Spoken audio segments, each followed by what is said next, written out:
The morning mist hung heavy over Windsor Castle as Catherine, Princess of Wales, stood at her bedroom window, watching the groundskeepers prepare the gardens below. Her hands trembled slightly as she held her cup of tea, the steam rising like ghostly whispers in the cool air. 3 weeks had passed since the devastating news arrived, yet the reality still felt like a cruel dream from which she couldn't wake. The phone call had come at dawn on a Tuesday. William had answered, his voice thick with sleep, only to become sharp and urgent within moments. Catherine had watched her husband's face transform from confusion to disbelief, then to a grief so raw it made her stomach clench with dread. When he hung up and turned to her, his eyes were already filling with tears. "It's Papa," William had whispered, his voice breaking on the word. "He's gone." King Charles III, who had battled cancer with the same quiet dignity he brought to every aspect of his life, had passed peacefully in his sleep at Balmoral. The man who had waited 74 years to become king had reigned for less than 2 years, his time cut short by an illness that had taken hold with ruthless efficiency. Now, as Catherine prepared for what would be one of the most difficult days of their lives, she thought about the man Charles had been beyond the crown. She remembered their first Christmas together at Sandringham after her engagement to William, how nervous she had been to impress the future king. Charles had sensed her anxiety immediately and spent the entire evening sharing stories about his organic gardening, his passion for architecture, and his concern for the environment. By the end of the night, Catherine had forgotten about protocol and titles, seeing only a kind man who clearly adored his sons. "Darling." William's voice came from behind her, gentle but strained. She turned to see him standing in the doorway, already dressed in his black morning suit. The sight of him took her breath away, not because he looked handsome, though he did, but because she could see the weight of his new reality settling on his shoulders like a heavy cloak. Overnight, her husband had become King William V, and the enormity of that transformation was written in every line of his face. "The children are asking again," he continued, moving to stand beside her at the window. "Charlotte wants to know if Grandpa Charles will be watching from heaven when we say goodbye." Catherine's heart clenched. Their children, George, Charlotte, and Louis, had taken the news of their grandfather's death with the particular mixture of confusion and acceptance that children possess. George, at 11, understood the gravity of what had happened and what it meant for their family. Charlotte, 9, had cried for her grandfather, but was more concerned about whether he would still be able to see her dance recitals from heaven. 5-year-old Louis simply kept asking when Grandpa Charles would come home. "What did you tell her?" Catherine asked, reaching for William's hand. His fingers were cold despite the warm morning. "I told her that Grandpa Charles would never miss anything important to us," William replied, his voice thick with emotion. "That he would always be watching over us, especially today." They stood in silence for a moment, watching as staff members began arriving at the castle. Today would be the funeral that would bring the nation together in mourning. Westminster Abbey was being prepared for a ceremony that would be watched by millions around the world. But, for Catherine and William, it was simply the day they would say goodbye to a man who had been a father, grandfather, and mentor. The past weeks had been a whirlwind of preparation and protocol. Catherine had thrown herself into the arrangements, finding solace in the endless details that needed attention. She had worked closely with the Archbishop of Canterbury to ensure the service reflected Charles's deep faith and his love for traditional Anglican music. She had personally selected the flowers, organic roses from his beloved Highgrove Gardens, mixed with Scottish heather from Balmoral, and Welsh daffodils that represented his time as Prince of Wales. But it was the smaller, more personal touches that had brought her the most comfort. She had insisted that Charles's favored hymn, "I Vow to Thee, My Country," be sung by the same choir that had performed at her wedding to William. She had arranged for readings from Laurens van der Post, the South African writer whose works on spirituality and nature had profoundly influenced Charles's worldview. And she had made sure that representatives from all the charities Charles had supported would be in attendance, from the Prince's Trust to his environmental organizations. William had struggled more with the emotional weight of the arrangements. Several times, Catherine had found him in Charles's study at Clarence House, sitting among the books and papers that still smelled faintly of his father's cologne. The transition from Prince William to King William had happened instantly upon Charles's death, but the emotional adjustment would take much longer. "I keep thinking he'll call," William had confided to Catherine one evening as they walked through the gardens at Kensington Palace. "Every time the phone rings, I expect to hear his voice asking about the children or wanting to discuss some environmental initiative." I don't know how to be king without him. Catherine had taken his face in her hands, looking into the blue eyes that had first captured her heart at university. You don't have to be him, she had said firmly. You just have to be yourself. That's all he ever wanted for you. Now, as they prepared to face the public for the first time since Charles's death, Catherine felt the familiar flutter of nerves that came before any major royal engagement. But this was different. This wasn't about protocol or public relations. This was about love, loss, and the courage to grieve openly in front of the world. A soft knock at the door interrupted her thoughts. "Ma'am," came the voice of their private secretary. "The cars will be ready in 30 minutes. Catherine nodded, though she wasn't sure she felt ready for anything. She moved to her dressing table, where a simple black hat with a delicate veil waited. As she pinned it carefully to her hair, she caught sight of the photographs scattered across the surface. Images of Charles with his grandchildren, laughing and relaxed in a way the public rarely saw. There was one picture in particular that made her smile through her tears. It showed Charles sitting on the ground at Balmoral, his usually immaculate suit wrinkled and grass-stained, as 5-year-old Louis climbed on his back like a jungle gym. The future king had been pretending to be a horse, complete with neighing sounds that had sent Louis into fits of giggles. Catherine had taken the photo, amazed by how completely Charles had abandoned his dignity for the sake of his grandson's joy. "He was a good grandfather," William said softly, noticing where her gaze had fallen. "The children adored him." "He was a good man," Catherine replied, her voice steady despite the tears threatening to fall. "And he raised a good son." William's eyes met hers in the mirror, and, for a moment, they were just a couple facing loss together, not future monarchs preparing for a state occasion. The love between them, strengthened by years of partnership and parenthood, was an anchor in the storm of grief and responsibility that surrounded them. The morning sun had burned off the mist, revealing a perfect spring day that seemed almost insulting in its beauty. Charles had always loved spring, Catherine remembered. He had often spoken about renewal, about the promise that came with each season's turning. Perhaps, she thought, this beautiful day was his gift to them, a reminder that life continues, that beauty endures even in sorrow. As they prepared to leave for Westminster Abbey, Catherine took one last look around the room where they had spent their final morning as the Prince and Princess of Wales. When they returned, they would be king and queen, their lives forever changed by duty and destiny. But first, they had to say goodbye to the man who had prepared them for this moment, even as he surely hoped it would come much later. The sound of car doors closing in the courtyard below told them it was time. Catherine smoothed her black dress one final time, checked her hat in the mirror, and reached for William's hand. Together, they walked toward the door and the day that would test their strength, their love, and their faith in ways they had never imagined. Outside, the world waited to share in their grief and to witness how a nation says farewell to a king. The journey from Windsor to Westminster Abbey passed in a blur of silent streets and bowed heads. Catherine sat beside William in the state Bentley, watching through the tinted windows as thousands of people lined the roads, many holding flowers, others simply standing in respectful silence. The sight of so many faces, united in shared sorrow, brought fresh tears to her eyes. "Look," William whispered, pointing to a group of children at the roadside. They held handmade signs with messages like, "Thank you, King Charles," and "We will miss you." One little girl, no older than Charlotte, waved a small bouquet of daisies as their car passed. The outpouring of public affection had been overwhelming from the moment news of Charles's death broke. Flower tributes had appeared spontaneously outside every royal residence, growing into vast carpets of color that stretched for acres. The queue to sign the books of condolence at St. James's Palace had snaked around city blocks, with people waiting hours just to leave a few words of remembrance. Catherine had read many of the messages during the past weeks, finding comfort in the stories ordinary people shared about their encounters with Charles. A teacher from Yorkshire had written about how Charles had visited her school and spent an extra hour listening to children read because he noticed one shy boy desperately wanted to share his favorite book.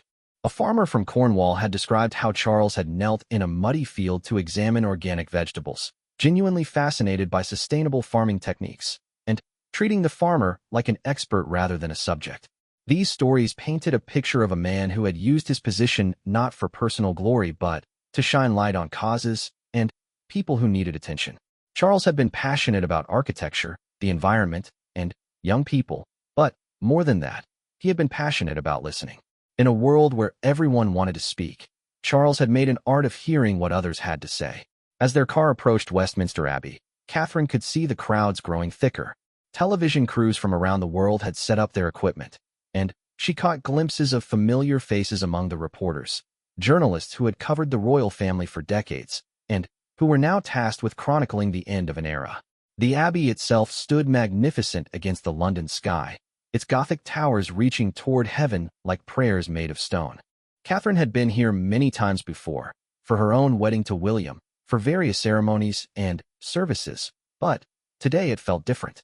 Today, it was a sanctuary for grief, a place where a nation would come together to honor a life dedicated to service. The flowers, Catherine breathed as they drew closer. The Abbey was surrounded by an ocean of floral tributes, their colors bright against the ancient gray stone. There were formal arrangements from heads of state, but also simple bunches of supermarket flowers left by ordinary families. Teddy bears sat among the blooms, along with handwritten notes that fluttered in the gentle breeze. Inside the Abbey, representatives from around the world were already taking their seats. Catherine knew that presidents and prime ministers, kings and queens would fill the rows behind them. But she also knew that Charles would have been more interested in the presence of the young people from the Prince's Trust, the environmental activists, and the representatives from the hundreds of charities he had supported over his lifetime. The car slowed as they reached the Abbey's entrance, and Catherine could hear the sound of church bells beginning to toll. The deep, solemn notes seemed to echo from every church in London, creating a symphony of farewell that rolled across the city like thunder. She had heard these same bells ring in celebration for royal weddings and jubilees, but today their song was one of loss and remembrance. William's hand found hers as the car came to a stop. "Are you ready?" he asked, though she could see in his eyes that he wasn't sure he was ready himself. "We'll face it together," Catherine replied, squeezing his fingers. Just like everything else. The door opened, and suddenly, they were stepping out into the cool London air, into the waiting cameras, and the hushed attention of the crowd. Catherine felt the familiar sensation of public scrutiny, but today it felt different, softer somehow, tempered by shared grief and genuine sympathy. The family had already begun to gather at the Abbey's entrance. She could see Harry, who had flown in from California with Meghan and their children. Despite the tensions and distance of recent years, grief had a way of stripping away everything but love. William and Harry embraced without hesitation, two brothers united in loss, and Catherine felt her heart lift slightly at the sight. Princess and stood nearby, elegant in her black coat, her face composed but her eyes red-rimmed with tears, and had been perhaps the closest to Charles among his siblings, sharing his love of horses and his dedication to duty. She had been with him in his final hours, holding his hand as he slipped away peacefully in the early morning darkness. The grandchildren were there too, dressed in their funeral best but still looking so young and vulnerable. George stood tall beside his father, already showing signs of the king he would one day become. Charlotte clutched a small posy of white roses, flowers she had insisted on picking herself from the garden at Amer Hall, because Grandpa Charles taught me which ones smell the sweetest. Little Louis held William's other hand, his eyes wide as he took in the grandeur and solemnity of the occasion. As they made their way into the Abbey, Catherine was struck by the incredible beauty of the space.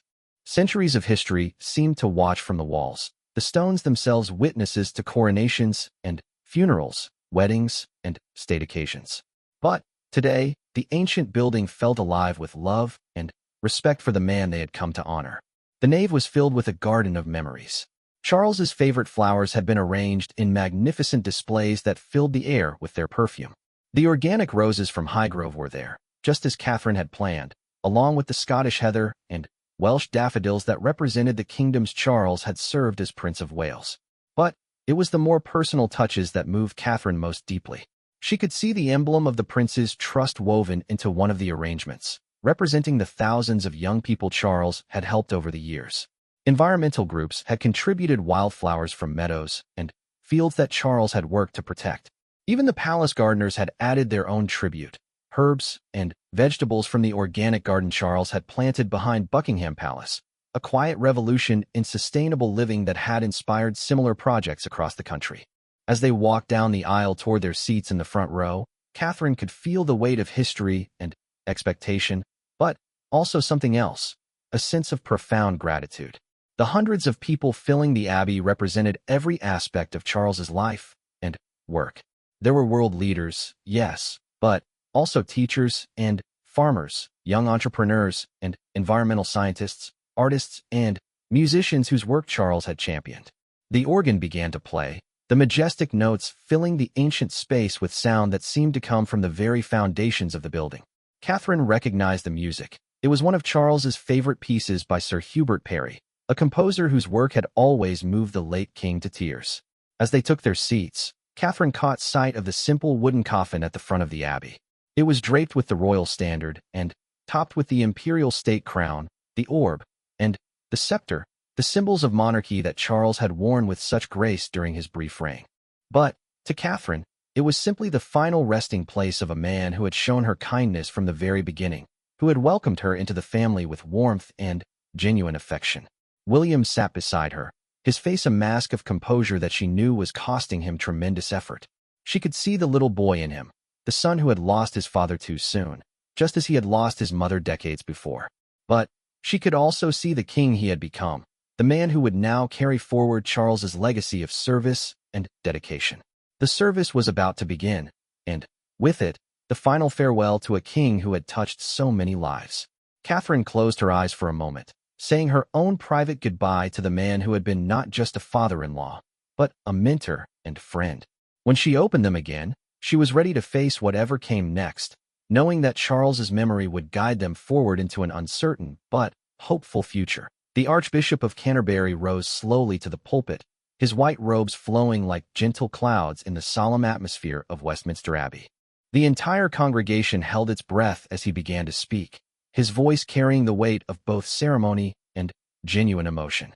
"We gather today not just to mourn a king," he began, "but to celebrate a life lived in service to others." Charles Philip Arthur George was many things: a devoted father, a loving grandfather, a passionate advocate for our planet, and a man of deep faith who saw God's hand in all of creation. Catherine felt William's shoulder tremble against hers as the Archbishop spoke about Charles's devotion to his sons. She remembered the countless times Charles had called William for advice, not because he needed guidance on royal matters, but because he genuinely valued his son's opinion and wanted to hear about his grandchildren's latest adventures.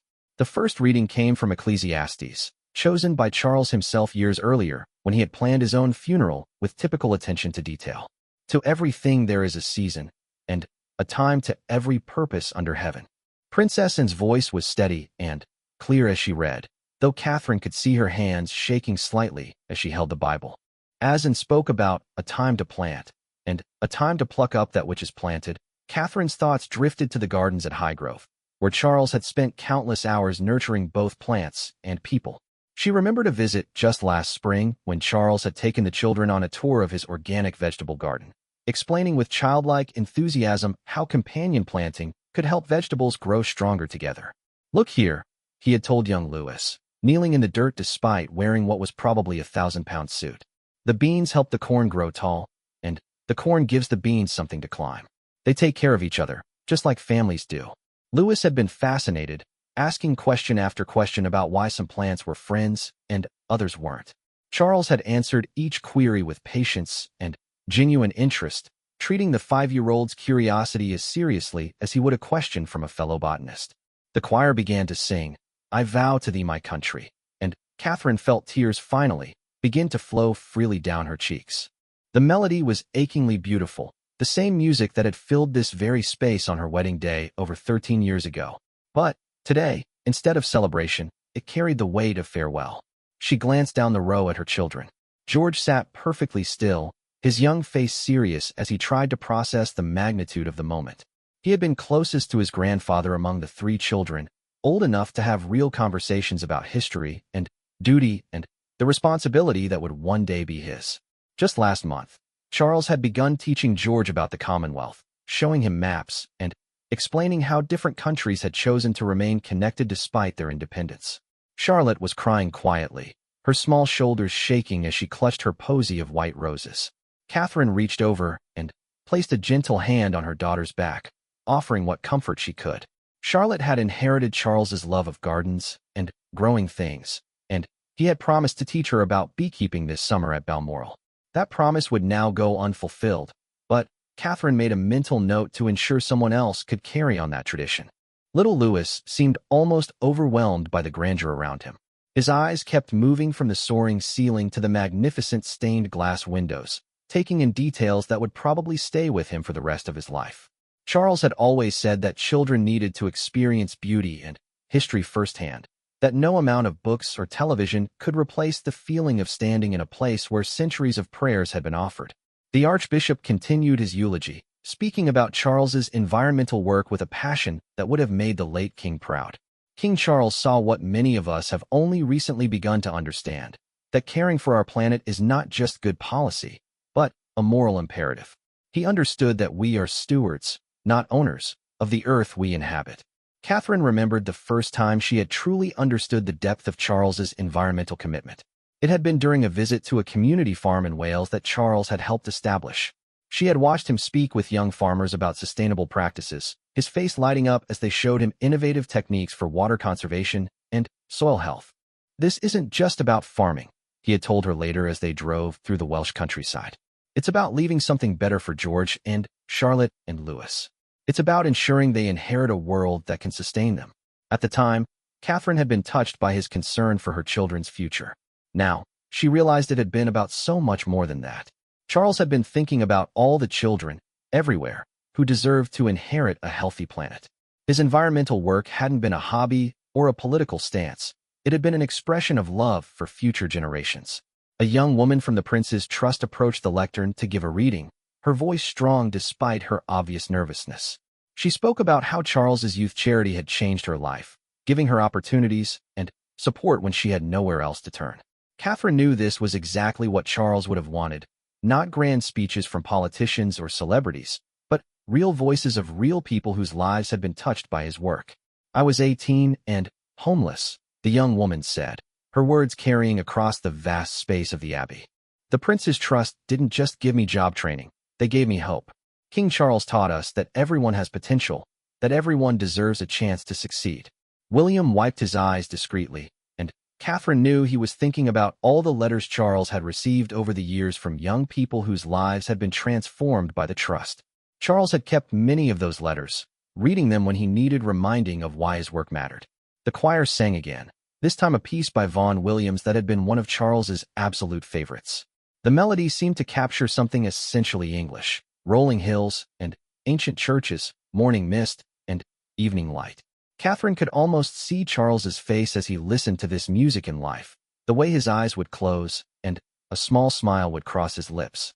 As the service continued, Catherine found herself thinking about the future rather than the past. William was now king, ready or not, and she was now queen. The roles they had prepared for their entire adult lives had suddenly become reality, but in circumstances they had never imagined. Charles was supposed to have many more years, supposed to have been there to guide William through the early days of his reign. But perhaps, Catherine thought, Charles had already given them everything they needed. He had shown them how to serve with humility, how to use privilege for good, how to balance tradition with progress. He had demonstrated that being royal was not about personal glory, but about lifting others up. The Archbishop began the final prayers, his voice growing stronger as he spoke about resurrection and eternal life. "We commit King Charles to God's mercy, confident in the promise that death is not the end, but the beginning of life eternal." Catherine felt a strange sense of peace settling over her grief. Charles had been a man of deep faith, sustained by a belief in something greater than himself. If that faith was true, then this goodbye was temporary, a pause rather than an ending. The congregation began to sing the national anthem, but with new words now: "God save the King," for William instead of Charles. The transition was jarring, a reminder that life and duty continue even in the midst of loss. Catherine could see William straightening his shoulders as the words washed over him, accepting the weight of his new role even as he grieved the man who had prepared him for it. As the final notes of the anthem faded away, a profound silence settled over Westminster Abbey. 2,000 people sat in perfect stillness, united in respect and sorrow. In that silence, Catherine felt the presence of something larger than grief, love, gratitude, and the determination to carry forward the best of what Charles had represented. The formal service was ending, but Catherine knew the real work of honoring Charles's memory was just beginning. They would leave the abbey and return to lives forever changed, carrying the responsibility of kingship and the hope of a better future for all the children who would inherit the world they shaped. The procession from Westminster Abbey to Windsor Castle moved through London like a river of reverence. Catherine sat in the state car beside William, watching the endless crowds that lined every street, every bridge, every corner of the route. People had been standing there for hours, some since dawn, waiting to pay their final respects to the king who had touched their lives in ways both large and small. The sight that moved Catherine most was not the formal honor guards or the military precision of the ceremony, but the ordinary people who had made extraordinary efforts to be there. An elderly woman in a wheelchair held a photograph of herself meeting Charles at a garden party 20 years earlier. A group of school children waved handmade drawings of crowns and flowers. A young father lifted his toddler onto his shoulders so she could see the procession, ensuring that she would always remember being part of this historic moment. He would have loved this, William said quietly, his voice thick with emotion as he gestured toward a group of environmental activists who had spelled out, "Thank you, King Charles," with flowers made from recycled materials. All these people coming together, caring about something bigger than themselves. The journey gave Catherine time to reflect on the private man behind the public ceremony they had just witnessed. The Charles she had known personally was quite different from the figure the media had sometimes portrayed. He was silly with his grandchildren, passionate about his gardens, and endearingly prone to talking to his plants as if they were old friends. He had once spent an entire afternoon teaching Charlotte how to make daisy chains, sitting cross-legged on the grass at Sandringham with flowers in his hair and dirt on his expensive suit. But Charles had also been a man of profound depth and surprising vulnerability. Catherine remembered finding him once in his study at Highgrove, surrounded by letters from young people struggling with mental health issues. He had been personally responding to each one, his own handwriting filling page after page of Clarence House stationery. When he noticed Catherine in the doorway, he had looked up with tears in his eyes. "They write to me because they think I might understand," he had said simply. "And perhaps I do, better than they know." Charles had never spoken publicly about his own struggles with depression and anxiety, but those close to him knew that his passion for environmental causes and youth work came partly from his own experience of feeling overwhelmed by the world's problems. He had found healing in action, in using his position to make tangible differences in individual lives. The car passed through Hyde Park, where thousands more people had gathered around the speaker's corner. Catherine could see homemade banners thanking Charles for his environmental work, his support of organic farming, his advocacy for traditional architecture. A large group of students from agricultural colleges had created a display of vegetables and flowers that spelled out, "Forever our Green King." The sight made Catherine smile through her tears, knowing how much Charles would have appreciated both the sentiment and the creativity. As they approached Windsor Castle, Catherine could see the private burial site that had been prepared in the King George VI Memorial Chapel. This would be Charles's final resting place, beside his parents and near other beloved members of the royal family. The public ceremony was ending, but now came the more intimate farewell that would be shared only with family and closest friends. The castle itself looked magnificent in the afternoon light, its ancient stones glowing warmly in the spring sunshine. Catherine had always loved Windsor, but today it felt especially poignant. Charles had spent countless childhood holidays here, learning about duty and tradition from his mother, Queen Elizabeth II. Now he would rest here permanently, his story woven into the long tapestry of royal history that stretched back nearly 1,000 years. As their car entered the castle grounds, Catherine could see the immediate family beginning to gather for the private burial service. It would be a much smaller group, just the working royals, close personal friends, and a few representatives from Charles's most cherished charities. The contrast between the public grandeur of Westminster Abbey and the intimate simplicity of this final ceremony seemed perfectly appropriate for a man who had always tried to balance his public role with his private humanity. Harry and Meghan were there with their children, and Catherine felt a complex mix of emotions as she watched the family reunion that grief had made possible. Whatever tensions had divided the family in recent years seemed less important now in the face of their shared loss. Charles had always hoped for reconciliation, always believed that love could overcome disagreement given enough time and patience. The children were tired now after the long day, their formal clothes wrinkled, and their earlier composure giving way to the natural restlessness of youth. George was trying to maintain his dignity as the eldest, but Catherine could see exhaustion in the set of his young shoulders. Charlotte had abandoned her attempts to keep her hat perfectly straight, and Louis was openly yawning despite his best efforts to stay alert. Catherine felt a sudden rush of protective love for all of them, not just her own children, but Harry's children too, and all the young people who would grow up in the shadow of this day. They would inherit a world shaped by Charles's vision and William's leadership, and she was determined to ensure that inheritance was one of hope rather than burden. The private service in the chapel was heartbreakingly beautiful in its simplicity. Gone were the elaborate state ceremonies and formal protocols. This was simply a family saying goodbye to someone they loved. The Archbishop of Canterbury spoke briefly about Charles's faith and his belief in eternal reunion with those who had gone before. Princess and read a poem that Charles had written years earlier about the garden at Highgrove, his words painting pictures of seasons and growth, death and renewal. But it was William who provided the most moving moment of the day. As they prepared to lower the coffin into its final resting place, he stepped forward and placed a small bouquet of herbs on top: rosemary for remembrance, thyme for courage, and sage for wisdom. They were plants that Charles had grown himself in his organic garden, now returning to the earth that had given them life. "Thank you, Papa," William whispered, his voice barely audible, but carrying clearly in the silent chapel. "For everything you taught us, for everything you gave us, for everything you showed us about what it means to serve." Catherine felt her own tears flowing freely now, no longer concerned about maintaining composure or meeting public expectations. This was grief in its purest form, raw and honest, and healing in its intensity. She thought about all the conversations she would never have with Charles, all the advice he would never give, all the moments with grandchildren he would never share. But she also thought about all the ways his influence would continue to shape their lives and their work. His environmental passion would live on in the policies William championed as king. His commitment to young people would continue through the expanded work of the Prince's Trust. His belief in the power of community and compassion would guide their approach to monarchy in an uncertain age.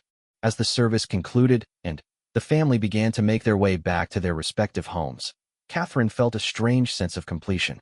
The public had said their goodbye in the grandeur of Westminster Abbey, but the family had said theirs in the quiet intimacy of Windsor Chapel. Both farewells had been necessary. Both had honored different aspects of Charles's life and legacy.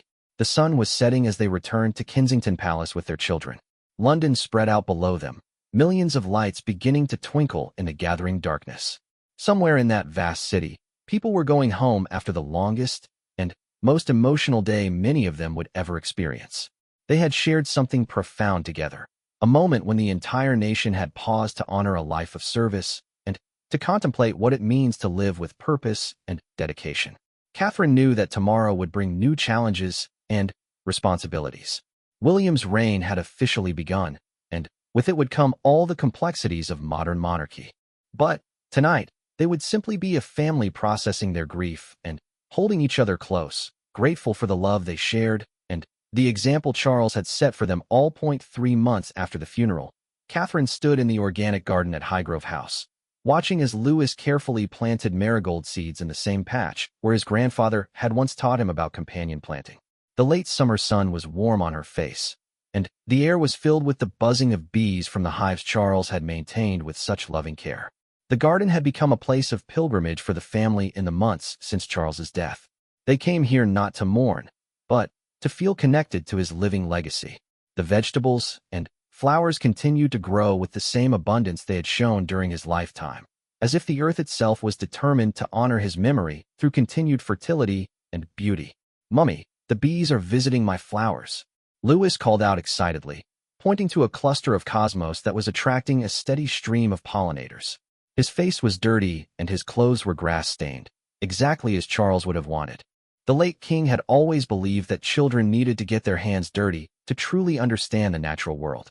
William emerged from the greenhouse where he had been reading through some of Charles's garden journals, documents filled with decades of observations about plant varieties, weather patterns, and sustainable growing techniques. These journals had become unexpected treasures, revealing the depth of Charles's commitment to understanding and protecting the environment. "He's documented everything," William said with wonder in his voice, holding up a leather-bound notebook filled with Charles's careful handwriting. Every experiment, every success, every failure. It's like having a conversation with him about every plant in this garden. The decision to open Highgrove to the public on selected days had been one of William's first major choices as king. Rather than keeping Charles's beloved home as a private retreat, he had chosen to share it with the world as an educational center for organic gardening and sustainable living. The response had been overwhelming. Thousands of people had already visited, many leaving with their own commitment to more environmentally conscious living. Catherine had been initially worried that opening the house would somehow diminish its magic, but the opposite had proven true.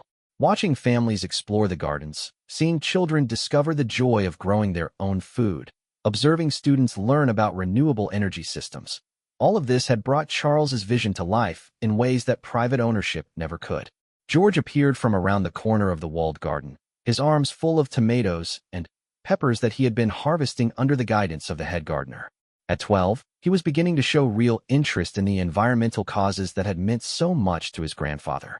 Just last week, he had given his first public speech about climate change at a youth environmental summit, speaking with passion and knowledge that had impressed even seasoned activists.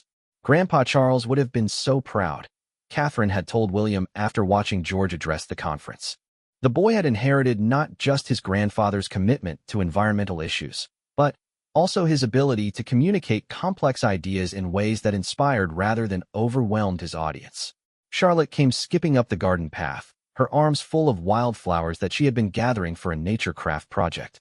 She had become the family expert on local flora, able to identify dozens of native plant species and explain their importance to local ecosystems. Her bedroom at Kensington Palace had become a miniature natural history museum, filled with pressed flowers, seed collections, and detailed drawings of everything from beetles to butterflies.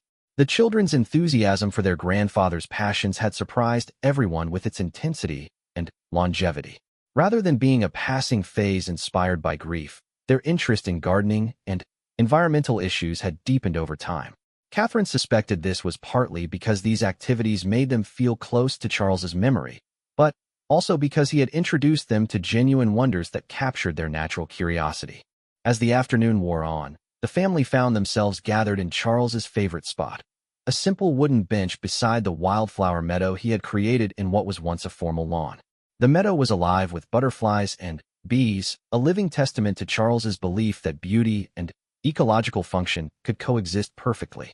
"I've been thinking about the Climate Foundation," Williams said, referring to the new environmental organization he and Catherine had established in Charles's memory. "The applications we're receiving for funding are incredible. Young people all over the Commonwealth are developing solutions I never would have imagined." The foundation had been Catherine's idea, born from her desire to channel their grief into something constructive. Rather than simply maintaining Charles's existing charitable work, they had created something new that could adapt to changing environmental challenges while honoring his pioneering spirit. The response had exceeded their most optimistic projections. "There's a 15-year-old in New Zealand who's developed a new method for cleaning plastic from ocean currents," Catherine added, her voice bright with excitement. "And a group of students in Nigeria who've created a solar-powered water purification system that can serve entire villages." Charles would have been absolutely fascinated by their creativity. These young innovators reminded Catherine of Charles himself in his younger days, when he had been mocked by some for his eccentric environmental concerns. History had vindicated his early warnings about climate change, industrial agriculture, and biodiversity loss, but he had paid a personal price for being ahead of his time. Now, thankfully, young people around the world were building on his foundation with the urgency and innovation that the crisis demanded. As the sun began to set, painting the garden in shades of gold and amber, Catherine felt a deep sense of gratitude for the legacy Charles had left them. It was more than money or property, or even royal titles. He had given them a way of seeing the world that emphasized connection rather than separation, responsibility rather than privilege, service rather than self-interest. The children were getting tired now, their earlier energy fading as the day drew to a close. Louis had fallen asleep on William's lap, his small hands still dirty from the garden soil. Charlotte was leaning against Catherine's shoulder, half dozing as she absently braided flower stems. George sat quietly beside them, his young face peaceful as he watched the butterflies dancing in the evening light. "He's still here, isn't he?" Charlotte said suddenly, her voice soft but certain. I can feel him in the garden, in the flowers, in the bees. It's like he became part of everything he loved. Catherine felt tears pricking her eyes, but they were tears of comfort rather than sorrow.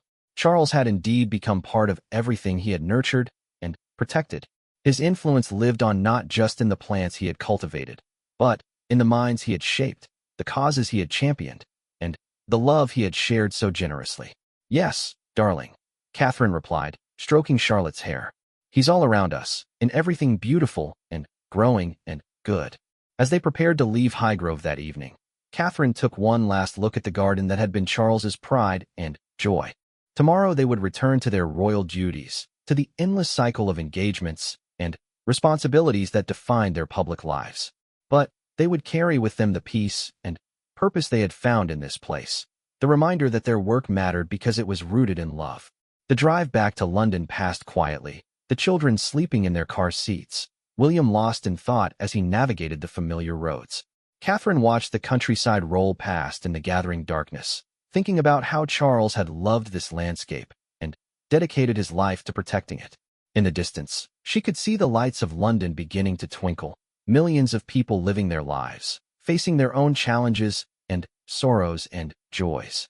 Tomorrow, she and William would return to serving those people, carrying forward the lessons Charles had taught them about duty and compassion and the importance of leaving the world a little better than they found it. The grief would never fully fade, Catherine knew that now. But it had already begun to transform itself into something else, a source of strength, a reminder of love, a commitment to honor Charles's memory through their actions rather than their words. In learning to live with loss, they had discovered new depths of purpose and connection that would sustain them through whatever challenges lay ahead. As their car entered the gates of Kensington Palace, Catherine felt ready to face the future with hope and determination. Charles had given them everything they needed to succeed, not just practical knowledge about duty and service, but a vision of what those concepts meant in practice. He had shown them how to be royal in the truest sense, by using their privilege to lift others up and protect the beautiful, fragile world they all shared. The nation had said farewell to King Charles III with tears and ceremony, but his royal goodbye was quieter and more enduring, written in every garden that would bloom, every young person who would find opportunity, every environmental project that would heal the earth. In that legacy, there was no ending, only the promise of continued growth and renewal, season after season, generation after generation.